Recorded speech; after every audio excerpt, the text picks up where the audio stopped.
Why, hello there. Come in, have yourself a seat, and lend me your ear.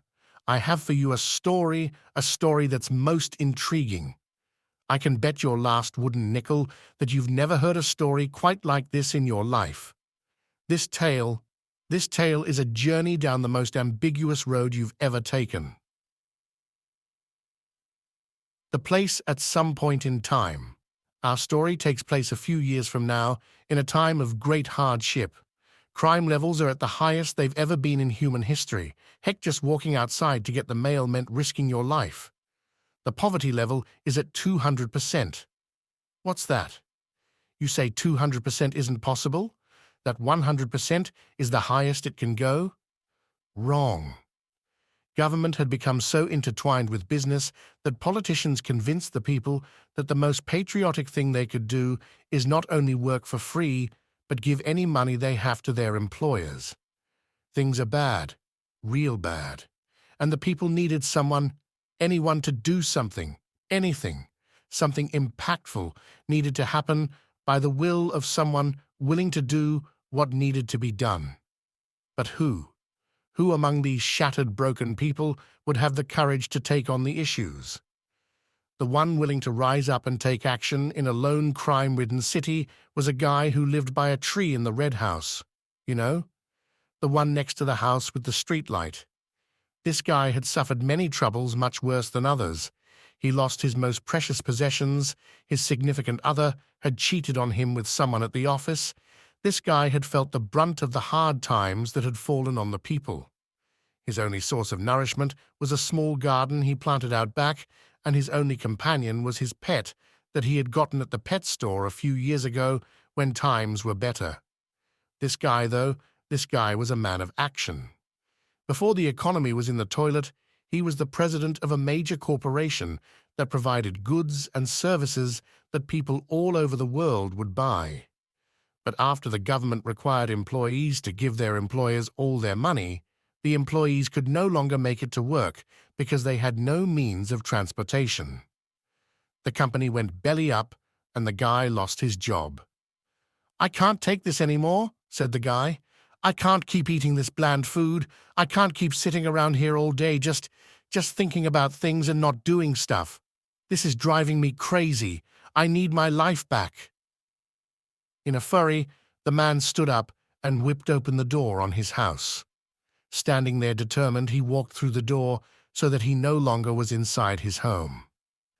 What next? The guy thought to himself. If things are going to get better, then I need to make things happen. Yes, that's it. Making things happen is the only way. The government isn't going to make stuff better. This is up to the people. A lot of talking goes on.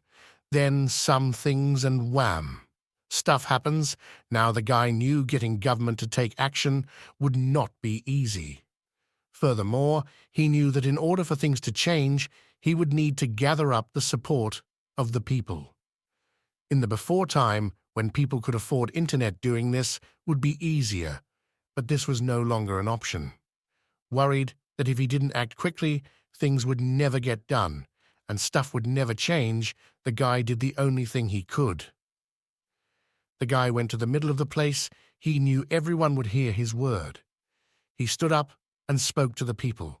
He encouraged them, enlightened them, and gave them hope. Hope. He gave them the courage they needed. He made them realize that if they wanted stuff to get better, they needed to take action and do some things. Filled with rage, joy, hope, and determination, the guy and a bunch of folks traveled the country, spreading the word that things needed to happen if stuff was going to get better, not just for themselves, but all of humanity. This went on for a period of time until enough people were riled up and they felt they were strong enough to take on the government. They marched to the Capitol and demanded to be heard. They picketed with signs that said, "Stuff needs to change," and "Things must be done to make stuff better." Finally, they had their day in court. This is the passionate speech the guy gave that fateful day. "Mr. President and other members of our government, too long. Things have been rough.